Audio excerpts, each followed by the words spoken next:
ಮೇರುದಂಡ ಮುದ್ರೆ. ಸಹಜವಾದ ಉಸಿರಾಟ 3 ಬಾರಿ ದೀರ್ಘವಾಗಿ ಮೂಗಿನ ಮೂಲಕ.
ಹಸ್ತಗಳು ಕಣ್ಣೆದುರುಗಡೆ ಜೋಡಿಸಲ್ಪಡಲಿ.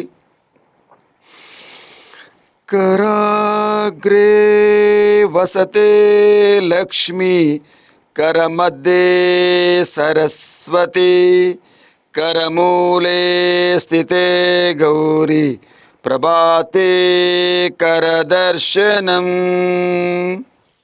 ನಮಸ್ಕಾರ ಸ್ಥಿತಿ. ಸಹನಾ ಭವತು ಸಹನೋ ಭುನಕ್ತು ಸಹ ವೀರ್ಯಂ ಕರವಾವಹೈ ತೇಜಸ್ವಿನಾವಧೀತಮಸ್ತು ಮಾ ವಿದ್ವಿಷಾವಹೈ. ಓಂ ಶಾಂತಿ ಶಾಂತಿ ಶಾಂತಿ. ಯೋಗೀನ ಚಿತ್ತಸ್ಯ ಪದೇನ ವಾಚಂ ಮಲಂ ಶರೀರಸ್ಯ ಚ ವೈದ್ಯಕೇನ ಯೋಪಾಕರೋತುಂ ಪ್ರವರಂ ಮುನೀನಾಂ ಪತಂಜಲಿಂ ಪ್ರಾಂಜಲಿಂ ರಾನತೋಸ್ಮಿ. ಓಂ ಶಾಂತಿ ಶಾಂತಿ ಶಾಂತಿ. ಬಹು ನಮಸ್ಕಾರ. ಮೇಲೆ ಹಸ್ತಗಳನ್ನು ರಬ್ ಮಾಡೋಣ. ಚೆನ್ನಾಗಿ ಬಿಸಿ ಅಂಶ ಬರಲಿ. ಆ ಶಾಖವನ್ನು ಮುಖದ ಮೇಲೆ ಕಣ್ಣುಗಳ ಮೇಲೆ ಹಾಕೋಣ. ಆತ್ಮಿಕ ದೃಷ್ಟಿಯಿಂದಲೇ ಕಣ್ಣನ್ನು ತೆರೆಯೋಣ. ಓಕೆ. ಸಿಟ್ಟಿಂಗಲ್ಲಿ ಅಂದರೆ ಕುಳಿತು ಮಾಡ್ತಕ್ಕಂಥ ಕೆಲವೊಂದು ವಾರ್ಮ್ ಆಫ್ ಎಕ್ಸಸೈಸನ್ನು ಗಮನಿಸೋಣ. ಹಾಗೂ ಸಿಟ್ಟಿಂಗ್ ಆಸನವನ್ನು ಸಹ ಮಾಡೋಣ. ನಿಮ್ಮ ಅನುಕೂಲಕ್ಕೆ ತಕ್ಕಂತೆ ಕಾಲುಗಳನ್ನು ಸ್ವಲ್ಪ ಅಗಲಿಸಿಕೊಳ್ಳಿ. ನಿಮ್ಮ ಮ್ಯಾಟ್ ಎಡ್ಜಿಗೆ ಕಾಲು ಬಂದರೂ ಪರವಾಗಿಲ್ಲ. ಇನ್ನೂ ಬರ್ತದ ಇನ್ನೂ ತಗೊಳ್ಳಿ. ಬಾಡಿಯನ್ನು ಆಗಿಂದಾಗೆ ಈ ರೀತಿ ಸೆಟ್ ಮಾಡ್ಕೊಳ್ತೀರಿ. ಈ ರೀತಿ ಸೆಟ್ ಮಾಡಿ ಚೆಸ್ಟ್ ಮೇಲೆ ತೊಗೊಂಡಾಗ ಹೊಟ್ಟೆ ಒಳಗೋಗುತ್ತೆ. ಕಂಪ್ಲೀಟ್ ನಮಗೆ ಬೆಂಡ್ ಆಗಲಿಕ್ಕೊಂದು ಅವಕಾಶ ಆಗ್ತದೆ. ರೆಡಿ. ತ್ರಿಕೋನಾಸನದಲ್ಲೇ ಅದು ವಾರ್ಮ್ ಅಪ್ ಎಕ್ಸಸೈಸ್ ಗಮನಿಸೋಣ. ನೋಡ್ತಾ ಮಾಡಿ. 1 2. ನಮ್ಮ ಹಣೆಯನ್ನು ಚಾಚಿರುವ ಮೊಣಕಾಲು ಚಿಪ್ಪಿಗೆ ಟಚ್ ಮಾಡೋಣ. ಬ್ರೀತ್ ಇನ್ ಬರ್ತಾ ಮತ್ತು ಬ್ರೀತ್ ಔಟಲ್ಲಿ ಪಾದ ಹಿಡ್ಕೊಂಡು ಹಣೆಯನ್ನು ಟಚ್ ಮಾಡೋಣ ಮೊಣಕಾಲು ಚಿಪ್ಪಿಗೆ. ಅದು ಕಂಟಿನ್ಯೂ ಫಾಸ್ಟ್ ಆಗುತ್ತೆ.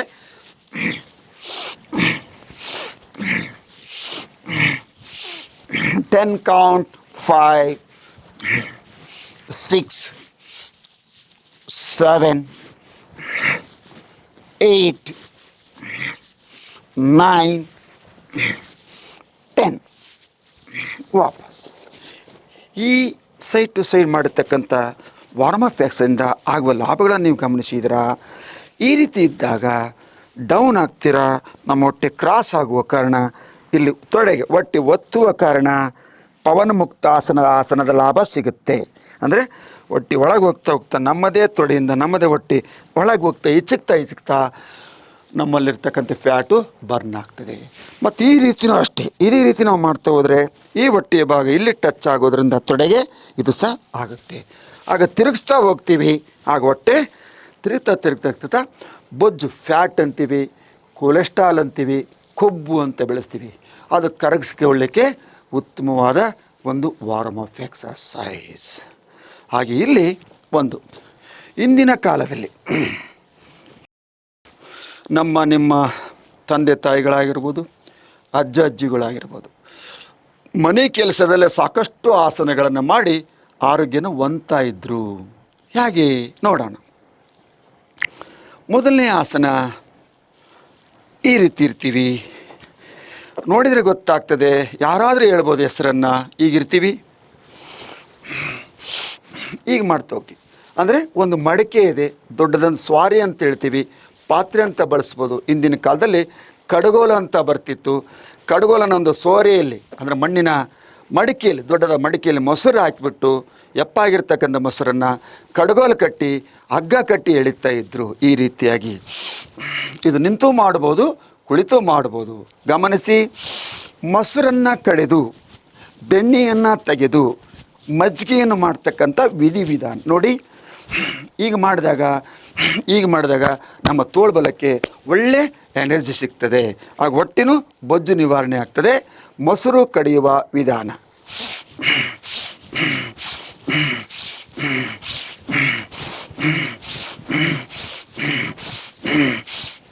ರಿಲ್ಯಾಕ್ಸ್.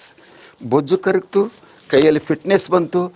ಈ ಒಂದು ಆರೋಗ್ಯ ನಮ್ಮದು ಆಗ್ತಾ ಬಂದಾಗ ನಮ್ಮಲ್ಲಿರ್ತಕ್ಕಂಥ ಯಾವುದೇ ಕೆಟ್ಟ ಗುಣಗಳಿದ್ದರೂ ಸಹ ಈ ಒಂದು ಬೆವರಿನ ಮೂಲಕ ಪಾಸಾಗುತ್ತೆ, ಹೊರಗಡೆ ಹೋಗುತ್ತೆ.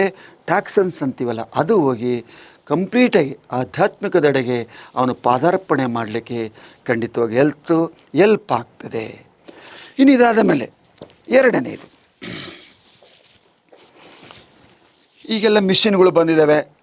ಹಿಂದಿನ ಕಾಲದಲ್ಲಿ 2 ಜನ ಕೂತ್ಕೊಂಡು ಕಟ್ಟಿಗೆಯನ್ನು ಕಟ್ ಮಾಡ್ತಿದ್ರು, ಅದಕ್ಕೆ ಗರಗಸ ಅಂತ.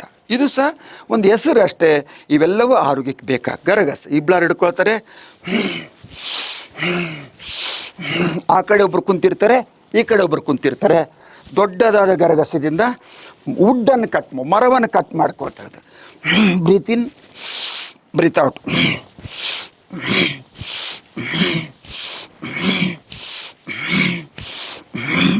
ನಮ್ಮ ಹೊಟ್ಟೆಯು ತೊಡೆಗೆ ಒತ್ತಿ ಉಸಿರು ಬಿಟ್ಟಾಗ ಖಂಡಿತವಾಗ್ಲೂ ಬೊಜ್ಜು ನಿವಾರಕ ಆಗುತ್ತೆ. ಇದು ಈ ಗರಗಸದಿಂದ ಆಗುವ ಬೊಜ್ಜು ನಿವಾರಕದ ಒಂದು ಎಕ್ಸಸೈಸ್. ಇನ್ನು ಮೂರನೇದು, ಅದರಲ್ಲಿ ನೋಡೋಣ. ಈಗ ಕುಂತಿರ್ತೀವಿ, ನಿಂತು ಮಾಡ್ಬೋದು, ಕುಳಿತು ಮಾಡ್ಬೋದು ವಾರ್ಮ್ ಅಪ್ ಎಕ್ಸಸೈಸನ್ನು ಕೆಲವೊಂದನ್ನು. ಇಲ್ಲಿ ನಾನು ಮಾಡ್ತಾ ಹೋದ್ರೆ ನಿಮಗೆ ಗೊತ್ತಾಗತ್ತೆ ಇದು ಯಾವ ಭಂಗಿ ಅಂತ.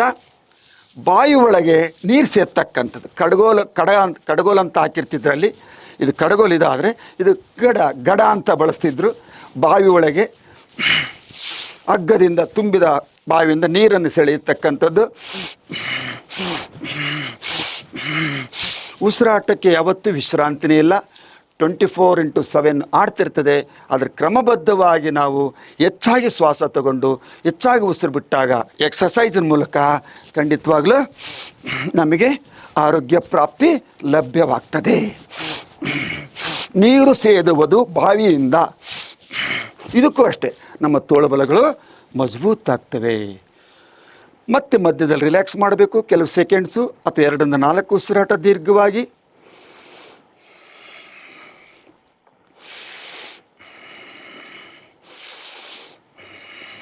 ಈಗ ತದನಂತರ ಮತ್ತೊಂದು ಅದೇ ಒಂದು ಎಕ್ಸಸೈಸ್ ಕುಳಿತು ಮಾಡ್ತಕ್ಕಂಥದ್ದು. ನೋಡಿ, ಈಗಿರ್ತೀವಿ, ನಿಮಗೆ ಗೊತ್ತಾಗ್ತದೆ. ನಾನು ಮಾಡ್ತಿದ್ದಾಗಲೇ ನೀವೇ ಹೇಳ್ತೀರಾ, ನಿಮಗೆ ಗೋಚರ ಆಗ್ತದೆ. ಬಟ್ಟೆಯನ್ನು ತೊಳೆಯೋದು, ಧೋಬಿ ಘಾಟ್ ನೋಡಿ. ಹಿಂಗೆತ್ತಿದಾಗ ಇಲ್ಲಿರ್ತಕ್ಕಂಥ ಕೊಬ್ಬು ನಿವಾರಣೆ ಆಗ್ತದೆ, ಸ್ಟ್ರೆಚ್ ಆಗ್ತದೆ ಬಾಡಿ. ಮತ್ತು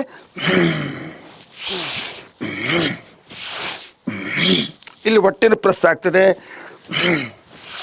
ದೊಡ್ಡದಾದ ಬೆಡ್ಶೀಟನ್ನು ನೀರಿನಾಗ ಎದ್ದಿದಾಗ ವಜಿ ಬರ್ತದೆ, ಆ ವಜಿಯನ್ನು ಎತ್ತಿ ನಾವು ಸೆಳಿತೇವೆ. ಈಗೆಲ್ಲವೂ ವಾಷಿಂಗ್ ಮಿಷಿನ್ ಬಂದಿರೋ ಕಾರಣ ನೀರು ಹಾಕ್ತೀವಿ, ಬಟ್ಟೆ ಹಾಕ್ತೀವಿ, 10-15 ನಿಮಿಷ 20 ನಿಮಿಷ ಬಿಡ್ತೀವಿ, ಅದು ಬಂದಂಥ ಬಟ್ಟೆ ಒಣೆ ಹಾಕ್ತೀವಿ. ಆದರೆ ನಮಗೆ ಅನಾರೋಗ್ಯಕ್ಕೀಡಾಗ್ತೀವಿ. ಎಲ್ಲ ಬಟನ್ ಒಂದು ಬೆರಳಿಂದ ಪ್ರೆಸ್ ಮಾಡ್ತೀವಿ. ಇದು ಒಂದು ಸೈಡ್ ಮಾಡಿದ್ದೀವಿ, ಎರಡನೇ ಸೈಡ್ ಮಾಡಬೇಕು.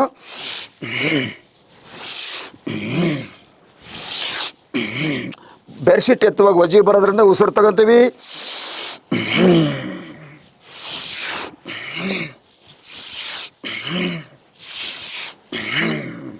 ಆಗಲೆಷ್ಟು ಸುತ್ತು ಮಾಡಿದರೋ ಅಷ್ಟೇ ಸುತ್ತು ಇದನ್ನು ಮಾಡಬೇಕಾಗ್ತದೆ. ಮತ್ತು ಸರಳವಾದ ಉಸಿರಾಟ ಸುಖಾಸನದಲ್ಲಿ.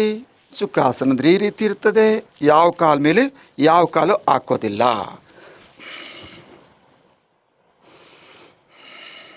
ಇನ್ನೊಂದು ಆಸನ ನಿಮಗೆ ಗೊತ್ತಾಗ್ತದೆ, ಹೀಗೆ ಇದ್ದು ನೋಡಿ.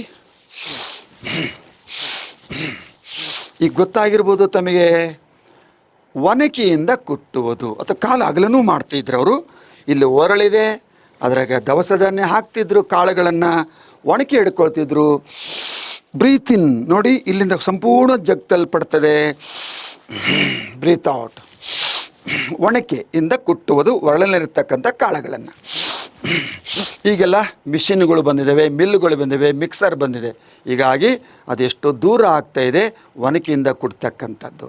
ಹಿಂದೆ ಇವೇ ಆಸನಗಳನ್ನು, ಇವೇ ಕ್ರಿಯೆಯನ್ನು ಮಾಡಿ ಆರೋಗ್ಯವನ್ನು ಕಾಪಾಡಿಕೊಳ್ತಿದ್ರು ನಮ್ಮ ನಿಮ್ಮ ತಂದೆ ತಾಯಿಗಳಾಗಲಿ ಅಜ್ಜಿಗಳಾಗಲಿ.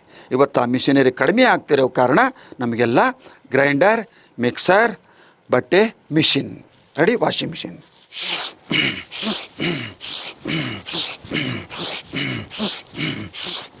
ಪ್ರತಿಯೊಂದು ಇಂದಿನ ಕಾಲದಲ್ಲಿ ನಮಗೆ ಹೇಳ್ತೀವಿ, ಇವತ್ತು ನಾವು ಅಡ್ವಾನ್ಸ್ ಇದ್ದೀವಿ ವಿಜ್ಞಾನ. ಖಂಡಿತವಾಗ್ಲೂ ಅಡ್ವಾನ್ಸ್ ಇಲ್ಲ. ಮೂಲಕ್ಕೆ ನಾವು ಹೋದಾಗ ಅವರು ಅಡ್ವಾನ್ಸ್ ಇದ್ದರು. ಯಾವ ಯೋಗ ಇಲ್ದಂಗೆ ಆರೋಗ್ಯ ಕಾಪಾಡ್ಕೊಳ್ತಿದ್ರು ಅಂತಕ್ಕಂಥದ್ದು ನಮಗೆ ಗೊತ್ತಾಗ್ತದೆ.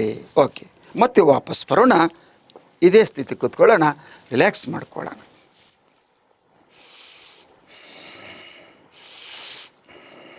ಮತ್ತೊಂದು ಆಸನ ನಿಮಗೆ ಗೊತ್ತಾಗ್ತದೆ ನಾನು ಮಾಡ್ತಾ ಹೋದರೆ ನೋಡಿ. ಒಂದಾದ್ಮೇಲೆ ಒಂದು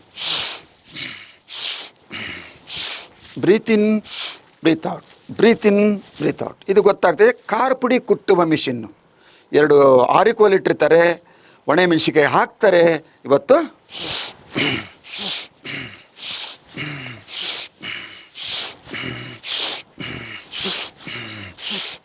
ಇವತ್ತಿಗೂ ಸಹ ಮಿಷಿನ್ಗಳು ಇದ್ದಾವೆ. ಇದರಿಂದ ಗೊತ್ತಾಗ್ತದೆ ಎಲ್ಲವನ್ನೂ ಸಹ ಇವತ್ತು ನಾವೇನು ಮಾಡ್ಕೊಂಡಿದ್ದೀವಿ ಅಂದರೆ, ಮಿಷಿನ್ಗಳಿಗೆ ಹೋಲಿಸಿ ಆ ಮಿಷಿನಿಗೆಲ್ಲ ಕೊಟ್ಟು ಬಟನ್ ಒತ್ತಿಸಿ ಕಾರ್ಪುಡಿ ಯೂಸ್ ಮಾಡ್ತಿದ್ದೀವಿ. ಅದನ್ನೇ ನಾವು ಆಸನ ಮಾಡಿದರೆ ಖಂಡಿತವಾಗಲೂ ಯಾವ ವೈದ್ಯರ ಹತ್ರಕ್ಕೂ ಹೋಗೋ ಅವಶ್ಯಕತೆ ಇರಲ್ಲ. ಅದಕ್ಕೋಸ್ಕರ ಅಲ್ಪಾಹಾರಿ ದೀರ್ಘಾಯಸ್ಸುಳ್ಳವರು ಅಂತ ಹೇಳ್ತಾರೆ. ಮತ್ತೊಂದು ಮಾತು ಬರ್ತದೆ, 1 ತುಂಡವ ಯೋಗಿ, 2 ತುಂಡವ ಭೋಗಿ, 3 ತುಂಡವ ರೋಗಿ, 4 ತುಂಡವನಿಗೆ 4 ಜನ ಸೇರಿ ಹೊತ್ಕೊಂಡು ಹೋಗಿ ಅಂತ ಬಳಸ್ತಾರೆ. ಹಾಗಾಗಿ ನಾವು 4 ಹೊತ್ತು ಊಟ ಮಾಡೋದು ಬೇಡ, 3 ಇರ್ತಕ್ಕಂಥದ್ದನ್ನು 2 ಟೈಮ್ ತರೋಣ. ಇವತ್ತಿಗೂ ಸಹ ನಾನು ಬೆಳಗ್ಗೆ 1 ಉಪಹಾರ ಮತ್ತು ಸಂಜೆ 1 ಊಟ ಮಾಡ್ತಿದ್ದೀನಿ. ಇವತ್ತು ಹೇಳಬೇಕು ಅಂದರೆ ನನಗೀಗ ಈ ದೇಹಕ್ಕೆ 64 ವರ್ಷ. ಯಾಕೆ ಇದಕ್ಕೆ ಹೇಳ್ತಿದ್ದೀನಿ ಈ ಮಾತಂದರೆ, ಯೋಗವೇ ನನಗಿವತ್ತು ಔಷಧಿಯಾಗಿದೆ, ಯೋಗವೇ ಆರೋಗ್ಯ ಕೊಟ್ಟಿರುವಂಥದ್ದಾಗಿದೆ ಅಂದಾಗ ಇವತ್ತು ನಾನು ಈ ಮಾತನ್ನು ಹೇಳಲೇಬೇಕು. ಹಾಗಾಗಿ ನೀವು ಸಹ ಈ ಒಂದು ಆರೋಗ್ಯ ಹೊಂದಬೇಕು ಅಂದರೆ ಇಂಥ ಎಕ್ಸಸೈಸ್ಗಳನ್ನು ಮಾಡೋದ್ರೊಂದಿಗೆ ಇನ್ಕ್ಲೂಡ್ ಪ್ರಾಣಾಯಾಮದೊಂದಿಗೆ ಮಾಡ್ತಾ ಹೋದಾಗ ಖಂಡಿತವಾಗಲೂ ತಮ್ಮ ಆಸ್ತಿ, ತಮ್ಮ ಸಂಪತ್ತು, ಹೆಲ್ತ್ ಎಂಬ ಸಂಪತ್ತು, ಭಾಗ್ಯ, ಆರೋಗ್ಯ ಭಾಗ್ಯ ಅನ್ನೋ ಸಂಪತ್ತು ತಮ್ಮದಾಗ್ತದೆ. ಹಾಗೆ ಮತ್ತೆ ರಿಲ್ಯಾಕ್ಸ್ ಬನ್ನಿ.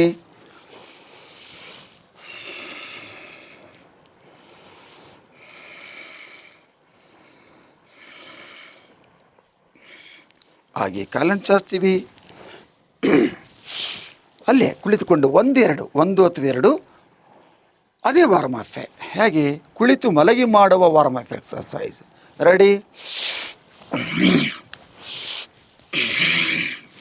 ಎಷ್ಟಾಗುತ್ತೆ ಅಷ್ಟು ಬೆಂಡಾಗಿ ಹಣೆ ಮುಟ್ಸೋಕ್ಕೆ ಸಾಧ್ಯ ಅದು ಮುಟ್ಟಿಸಿ. ಬ್ರೀತ್ ಇನ್, ಬ್ರೀತ್ ಔಟ್. ಕೈ ಸಪೋರ್ಟಿಂದ ಬಾಡಿ ಎತ್ತಿ.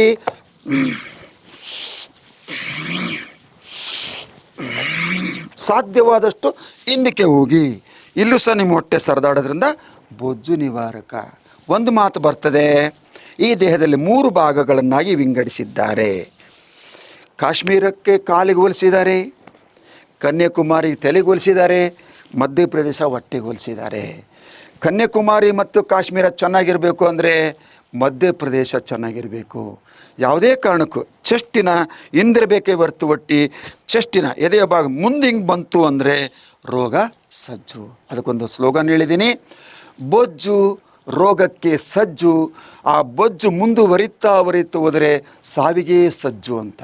ಬೊಜ್ಜು ರೋಗಕ್ಕೆ ಸಜ್ಜು, ಬೊಜ್ಜು ಮುಂದುವರೆದರೆ ಸಾವಿಗೆ ಸಜ್ಜು. ಹಾಗಾಗಿ ನಾವುಗಳು ಸಾವಿಗೆ ಸಜ್ಜಾಗೋದು ಬೇಡ, ಪ್ರಕೃತಿದತ್ತವಾಗಿ ಸಾಯೋಣ, ಆದರೆ ಅನಾರೋಗ್ಯಕ್ಕೀಡಾಗಿ ಸಾಯೋದು ಬೇಡ. ಈಗ ಕಾರ್ಯಕ್ರಮದ ಅಂತ್ಯದಲ್ಲಿ ಬಂದಿದ್ದೀವಿ. ಮತ್ತೆ ನಾವು